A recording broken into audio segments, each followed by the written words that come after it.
শেষ পর্যন্ত রাষ্ট্রপতি চুপ্পু সরে যাচ্ছেন, এটাই হচ্ছে বাস্তব সত্য, এবং তিনি শুক্রবারের ভিতরেই পদত্যাগ করতে পারেন। তার মানে চুপ্পুর শেষ দিন হতে পারে আগামীকাল।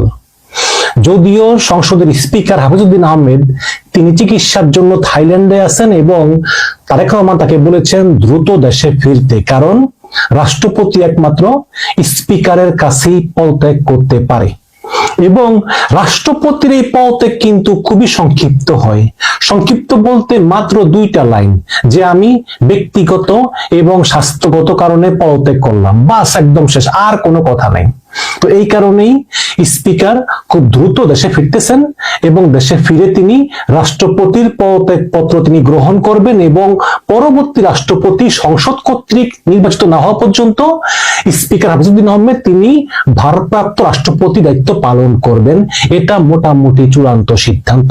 ইতিমধ্যে বঙ্গভবনে রাষ্ট্রপতি শাহাবুদ্দিন চুপ্পু তার অধীনস্থ সকল কর্মকর্তা কর্মচারীদেরকে বঙ্গভবন ত্যাগ করার নির্দেশ দিয়েছেন এবং বঙ্গভবনে চরম পিনপিন নীরবতা, উত্তেজনা বিরাজ করতেছে।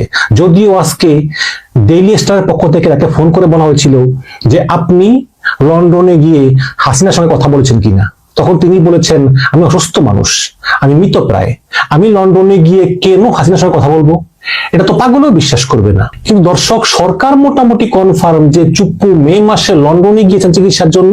সেখানে গিয়ে তিনি শেখ হাসিনার সঙ্গে ভিডিও কলে কথা বলেছেন, অনলাইনে মিটিং করেছেন এবং সরকার মনে করতেছে যে চুপ্পুর সঙ্গে এই কথা বলার পরেই শেখ হাসিনা রয়টার্সকে বলেছেন যে তিনি ডিসেম্বরে দেশে আসতে চান।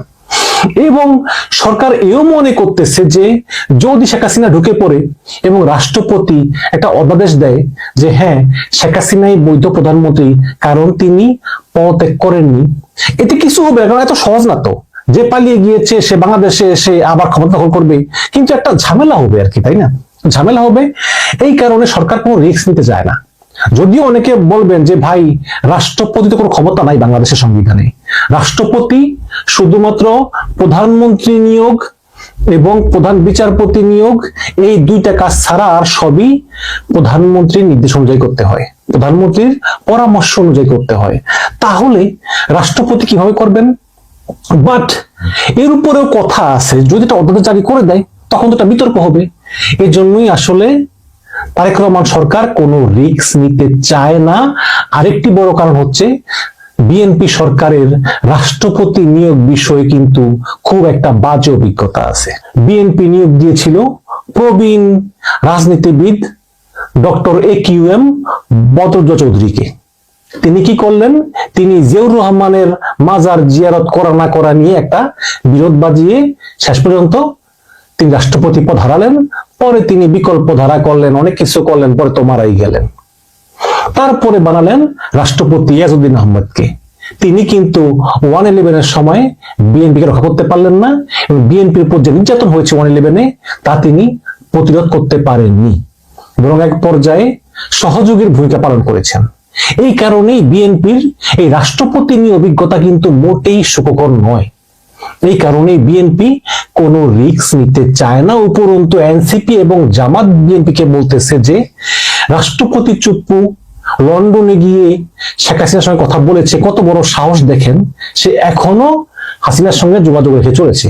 অথচ আপনারা এই চুপ্পুকে কত সমর্থন দিয়েছেন, এবং সত্য কথা কিন্তু এই চুপ্পু কিন্তু ইউনূসের আমলেই চলে যেত। একটা সিচুয়েশন ক্রিয়েট করা হয়েছিল, কিন্তু শুধুমাত্র সেনাবাহিনীর প্রধান এবং বিএনপির কারণে এই চুপ্পু তার পদে রয়ে যান, তাকে সরানো সম্ভব হয়নি, না হলে কিন্তু সে এতদিন টিকতো না। এখন সেই বিএনপিকে জামাত বলতেছে যে দেখো তোমাদের পাশে আমরা আছি, তার মানে এই না যে তোমরা যা খুশি তা করবা। এই চুপ্পু এমন কি যে তাকে রাখতেই হবে? যে চুপ্পু ইউনূস চলে গেল, ইউনূসের বিরুদ্ধে কথা বললো, আবার আপনি তারেক রহমান চলে গেলে আপনার বিরুদ্ধেও কথা বলবে, কারণ এই চুপ্পুর বোরা হচ্ছে শেখ হাসিনা। যে চুপ্পু একটা সামান্য কলামিস্ট ছিল, তারপরে দুদকের কমিশনার, তারপরে ওই যে অ্যাসালমের চামচা হয়ে ইসলামী ব্যাংকের পরিচালক ইত্যাদি বহু পোস্ট পজিশনের পরে সে অ্যাসালমের সুপারিশে রাষ্ট্রপতি হয়েছে। সে কখনোই আপনার না, আপনার ছিল না, সে অভিনয় করতেছে এগুলো। কাজেই এই যে শেখ হাসিনা বলতেছে ডিসেম্বর দেশে আসবে, আসলে সেটা প্ল্যান করে এসেছে এবং সেই প্ল্যানের পিছনে অন্যতম কৌশল হচ্ছে এই রাষ্ট্রপতি চুপ্পু, এবং এই জন্যই চিকিৎসার নাম করে লন্ডনে গিয়ে শেখ রেহানার সঙ্গে দেখা করেছেন এবং শেখ হাসিনার সঙ্গে ভিডিও কলে কথা বলেছেন, যদিও চুপ্পু এসব অস্বীকার করতেছে। এবং এরপরই দেখবেন তারেক রহমান চীন সফর এবং মালয়েশিয়া সফর শেষ করে এসে তিনি কিন্তু রাষ্ট্রপতি চুপ্পুকে অবহিত করার জন্য বঙ্গভবনে যাননি। এমনকি ঈদুল আজহার নামাজের সময়ও কিন্তু ঈদগাহ মাঠে প্রধানমন্ত্রীর পাশে রাষ্ট্রপতির আসন বরাদ্দ ছিল না, কয়েক ধাপ পরে ছিল। তখন থেকে আসলে কানাঘুষা চলতেছিল যে প্রধানমন্ত্রীর সঙ্গে রাষ্ট্রপতির সম্পর্ক আসলে কোন পর্যায়ে আছে। আমি একটা ভিডিও বানিয়েছিলাম। তো এখন তো পুরোপুরি ক্লিয়ার যে তারেক রহমান রাষ্ট্রপতি চুপ্পুকে আর বিশ্বাস করতে পারতেছেন না এবং তিনি মৌখিকভাবে নির্দেশ দিয়েছেন তাকে পদত্যাগ করার জন্য, কারণ পদত্যাগ করলে কিন্তু সম্মানটা বাঁচে। এছাড়া রাষ্ট্রপতি চুপ্পুর বিরুদ্ধে আরো অভিযোগ আছে। রাষ্ট্রপতি চুপ্পু কিন্তু দুবাইতে প্রচুর পয়সা পাচার করেছেন এবং সেখানে তিনি অবৈধভাবে সম্পত্তি করেছেন, তার বিরুদ্ধে মানি লন্ডারিং এর অভিযোগ আছে। তো এই যখন অবস্থা, তখন রাষ্ট্রপতি চুপ্পু তিনি আগামীকাল শুক্রবারই পদত্যাগ করতে পারেন।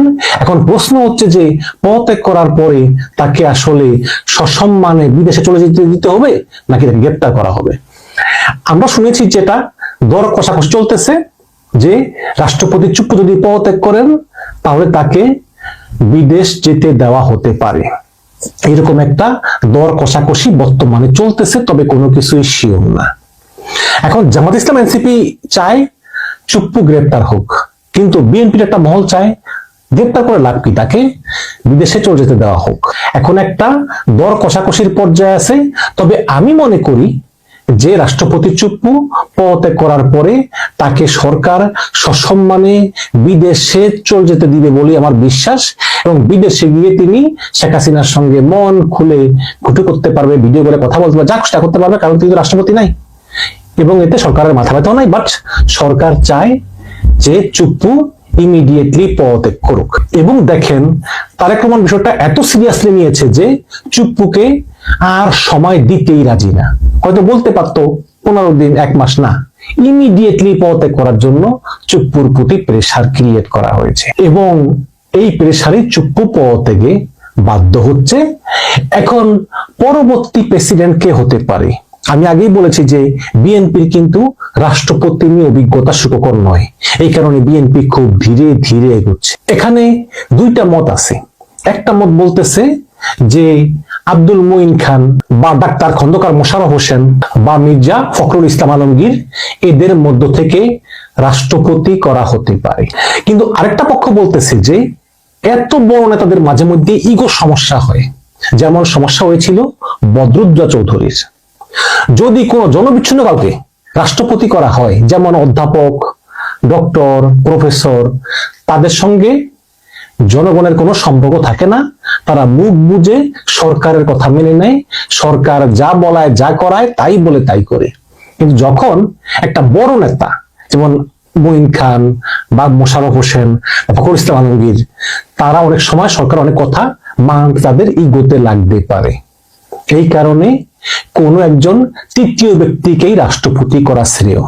এবং একই কথা খাটে ডক্টর ইউনূসের ক্ষেত্রেও, কারণ ডক্টর ইউনূস এমন একজন আন্তর্জাতিক খ্যাতিসম্পন্ন ব্যক্তি যিনি সরকারের অনেক কথায় অপোজ করতে পারেন, বিরোধিতা করতে পারেন। সুতরাং ডক্টর ইউনূস বা মির্জা ফখরুল ইসলাম আলমগীর বা আব্দুল মুইন খান বা ডক্টর মোশাররফ হোসেন, তাদেরকে রাষ্ট্রপতি করা নাও হতে পারে। তৃতীয় কোনো ব্যক্তি, কোনো অধ্যাপক, কোনো প্রফেসর, কোনো শিক্ষক বা কোনো টপ লেভেলের আমলা, তাদেরকে করলে তারা একদম বাধ্য কুকুরের মতো যা শিখায়, যা বলায় তাই শিখবে, তাই করবে। এই কারণে বিএনপি এখন ধীরে ধীরে এগোচ্ছে এবং ভাবছে যে রাষ্ট্রপতি পদে কাকে নিয়োগ দেওয়া যায়, কিন্তু এখন পর্যন্ত কোনো সিদ্ধান্ত হয়নি। এবং সংবিধানে লেখা আছে যে রাষ্ট্রপতি পদত্যাগ করার 3 মাসের ভিতরে সংসদ নতুন রাষ্ট্রপতি নির্বাচিত করবে। সুতরাং হাতে সময় আছে এবং নতুন রাষ্ট্রপতি নির্বাচিত না হওয়া পর্যন্ত স্পিকার ভারপ্রাপ্ত রাষ্ট্রপতির পদে দায়িত্ব পালন করবেন।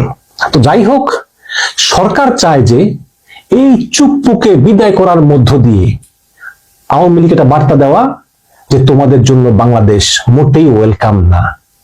তোমরা যতই বলো যে ডিসেম্বরে ফিরবো, জানুয়ারিতে ফিরবো, তোমাদের ওই ফিরে এত সহজ হবে না, এবং তোমাদের এই ফ্যাসিবাদের শেষ প্রদীপ চুপ্পুকে ঘাড় ধাক্কা দিয়ে রাষ্ট্রপতি পদ থেকে বিদায় করার মধ্য দিয়ে তারেক রহমান আওয়ামী লীগ একটা ক্লিয়ার বার্তা দিচ্ছে যে বাংলাদেশে আওয়ামী লীগ শেষ। দর্শক, এখন পর্যন্ত বিভিন্ন পত্রিকা যে সকল খবর দিচ্ছে সেই খবরগুলো বিশ্লেষণ করে আমরা মোটা দাগে যে ব্যাপারটা জানতে পারছি সেটা হচ্ছে যে মহামান্য রাষ্ট্রপতি শাহাবুদ্দিন চুপ্পু তিনি আজ, আগামীকাল অথবা রবিবার এই 3 দিনের মধ্যেই পদত্যাগ করতে পারেন। রবিবারের প্রসঙ্গটা যে কারণে এসেছে, মূলত তার আজকেই পদত্যাগ করার কথা, কিন্তু রবিবারের প্রসঙ্গটা এই কারণে এসেছে যে গত 19 তারিখে স্পিকার চিকিৎসার জন্য ব্যাংককে গেছেন এবং তার ফেরার ডেট 26 তারিখ এবং সেটা রোববার ফেরার পরে তার কাছে পদত্যাগপত্র রাষ্ট্রপতি জমা দেবেন। এই কারণেই রোববার ব্যাপারটা এসেছে, কিন্তু পদত্যাগপত্র কিন্তু ডেপুটি স্পিকারের কাছেও জমা দেয়া যায়। কিন্তু প্রশ্ন হচ্ছে যে পদত্যাগপত্র জমা দেয়া মানেই তো একজনকে রাষ্ট্রপতির দায়িত্ব নিতে হবে, আর সেই ব্যক্তিটা অবশ্যই স্পিকার। সুতরাং স্পিকারকে সশরীরে দেশে উপস্থিত থাকতে হবে। সংবিধান অনুযায়ী স্পিকারই হবেন অন্তর্বর্তী সময়ের রাষ্ট্রপতি, যতদিন পর্যন্ত না সংসদের আগামী অধিবেশনে রাষ্ট্রপতি নির্বাচনের কাজটা শেষ হচ্ছে। সুতরাং স্পিকারকে দেশে থাকতে হবে।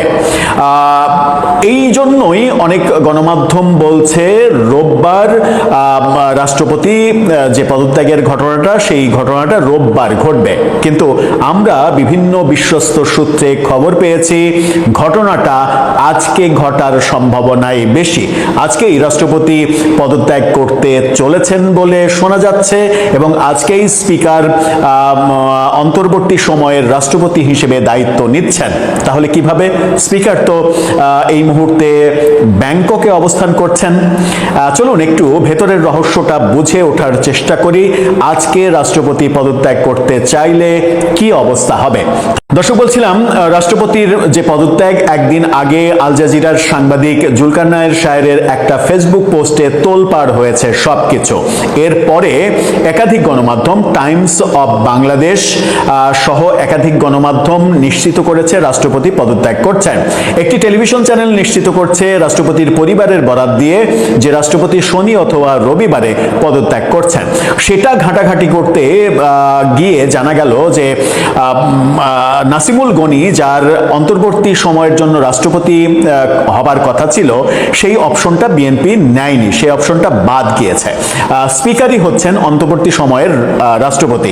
স্পিকার এই মুহূর্তে ব্যাংককে অবস্থান করছেন, চিকিৎসার জন্য তিনি গিয়েছেন 19 তারিখে, তার 26 তারিখে ফেরার কথা। কিন্তু বিভিন্ন সূত্র, বিশ্বস্ত সূত্র বলছে, একটি গণমাধ্যম গতকালকে ইঙ্গিতও দিয়েছিল এবং গত রাতে ব্যাপারটা মোটা দাগে নিশ্চিত হওয়া গেছে বিভিন্ন সূত্রের বরাত দিয়ে, যে স্পিকার আজকেই দেশে ফিরছেন এবং সম্ভবত তিনি দুপুর 1:15 দিকে হযরত শাহজালাল বিমানবন্দরে এসে ল্যান্ড করবেন। ব্যাংকক থেকে তিনি দুপুরে ল্যান্ড করবেন। তার মানে রাষ্ট্রপতি শুক্রবারে পদত্যাগ করছেন, এই তথ্য শুক্রবারেই পদত্যাগ করছেন, এটা দাবি করেছিলেন বাংলাদেশের গণমাধ্যম ব্লিটসের সম্পাদক সালাউদ্দিন শোয়েব চৌধুরী। তার দাবিটাই কি শেষ পর্যন্ত বাস্তবে রূপ নিচ্ছে? তার দাবি জুম্মার নামাজের পরে রাষ্ট্রপতি পদত্যাগ পত্র জমা দেবেন স্পিকারের কাছে। তার মানে হতে পারে আজকেই রাষ্ট্রপতি পদত্যাগ করে বঙ্গভবন ছেড়ে গুলশানে তার বাসায় উঠতে যাচ্ছেন এবং স্পিকার 12:40-45 দিকে শাহজালাল আন্তর্জাতিক বিমানবন্দরে যদি ল্যান্ড করেন, তাহলে সেখান থেকে আর আধা ঘন্টা 40 মিনিটের মধ্যে তিনি তার বাসায় পৌঁছে যাবেন এবং বাসায় পৌঁছে যাওয়ার পরে জুম্মার নামাজের পরে রাষ্ট্রপতির পদত্যাগপত্র গ্রহণ করার জন্য এবং নিজে রাষ্ট্রপতির দায়িত্ব, অন্তর্বর্তী সময়ের জন্য রাষ্ট্রপতির দায়িত্ব নেয়ার দেওয়ার জন্য প্রস্তুত হয়ে যাবেন। আজকেই কি স্পিকার হাফিজউদ্দিন তিনি বঙ্গভবনে চলে যাবেন এবং বঙ্গভবন ছাড়বেন শাহাবুদ্দিন চুপ্পু? যদিও গতকালকে স্বরাষ্ট্রমন্ত্রী এই ব্যাপারটা পুরোটাই অস্বীকার করেছেন। পররাষ্ট্র প্রতিমন্ত্রী তিনি শেখ হাসিনার সঙ্গে রাষ্ট্রপতির যে টেলি কথোপকথন সেটা অস্বীকার করেছেন, বলেছেন যে এই ব্যাপারে সরকারের কাছে কোনো তথ্য নেই। স্বরাষ্ট্রমন্ত্রীও বলেছেন এই ব্যাপারে তার কাছে কোনো তথ্য নেই। রাষ্ট্রপতির পদত্যাগ করা ব্যাপারে তার কাছে কোনো তথ্য নেই। রাষ্ট্রপতিকে সরিয়ে দেওয়ার ব্যাপারে সরকারের কোনো উদ্যোগ নেই, এই ব্যাপারগুলো বলেছিলেন। কিন্তু আমরা 24 ঘন্টা যেতে না যেতেই দৃশ্যটা দেখছি যে রাষ্ট্রপতির পদত্যাগের ব্যাপারটা বাস্তবায়ন হতে চলেছে। শুধুমাত্র ব্যাপারটা যেন রবিবার পর্যন্ত না গড়ায় সেই কারণে স্পিকার জরুরি তলবে আজকে দেশে ফিরছেন বলে দাবি করছে বিভিন্ন সূত্র। এখন অপেক্ষা 12:15 দিকে 12:40 পরে কোনো একটা সময় শাহজালাল বিমানবন্দরে ল্যান্ড করেন কিনা স্পিকার হাফিজউদ্দিন এবং তিনি প্রস্তুতি নিয়েই ফেরেন কিনা মানসিক যে পদত্যাগপত্র গ্রহণের পরে তিনি রাষ্ট্রপতি হিসেবে দায়িত্ব নেবেন। রাষ্ট্রপতি পরিবর্তন ব্যাপারটা সমসাময়িক সময়ে গত 2-3 দিনের সব থেকে বড় আলোচনার বিষয় হয়েছে। ইউনূস সরকারের আমলে এই রাষ্ট্রপতিকে সরিয়ে দেওয়ার অনেক চেষ্টা করা হয়েছে, বঙ্গভবনের সামনে মব তৈরি করা হয়েছে, কিন্তু বিএনপি কোনোভাবেই রাজি হয়নি। সাংবিধানিক সংকটের কথা বলে বিএনপি বলেছে রাষ্ট্রপতিকে সরিয়ে দেওয়া যাবে না, কারণ রাষ্ট্রপতি কোনো ব্যক্তি না, এটা একটা সাংবিধানিক পোস্ট। মূলত বিএনপির দৃঢ় অবস্থান, সেনাবাহিনী প্রধানের দৃঢ় অবস্থানের কারণে ওই মব শেষ পর্যন্ত সফল হয়নি। বিএনপির প্রথম 5 মাসে সবকিছু ঠিকঠাক ভাবেই চলছিল বলে মনে হচ্ছিল যে রাষ্ট্রপতিকে সম্ভবত 28 সালের এপ্রিল পর্যন্ত বিএনপি রেখে দেবে। কিন্তু লন্ডন সফর রাষ্ট্রপতির, সেখানে শেখ হাসিনার সঙ্গে টেলিফোনে কথাবার্তা বলা, শেখ হাসিনার দেশে ফিরতে যাওয়া, এই দুটোকে আমার মনে হয় যে 2-2 4 মেলানোর চেষ্টা করেছে বিএনপি, এবং বিএনপি এই রাষ্ট্রপতিকে নিজেদের জন্য নিরাপদ মনে করছে না। শেষ প্রসঙ্গ সেটা হচ্ছে হাফিজউদ্দিনই কি ফাইনালি রাষ্ট্রপতি নির্বাচিত হবেন আগামী সংসদে, নাকি একজন আন্তর্জাতিক খ্যাতিসম্পন্ন নারী যিনি এই মুহূর্তে বাংলাদেশের হয়ে জাতিসংঘে কাজ করছেন তিনি পরবর্তী রাষ্ট্রপতি নির্বাচিত হবেন সেপ্টেম্বরের মধ্যে যে সংসদ অধিবেশনের পরবর্তী যে অধিবেশনটা বসবে। দর্শক, আপনার কাছে কোনটা মনে হয়? আপনার মতামত জানিয়ে লিখতে পারেন আমাদের কমেন্ট বক্সে।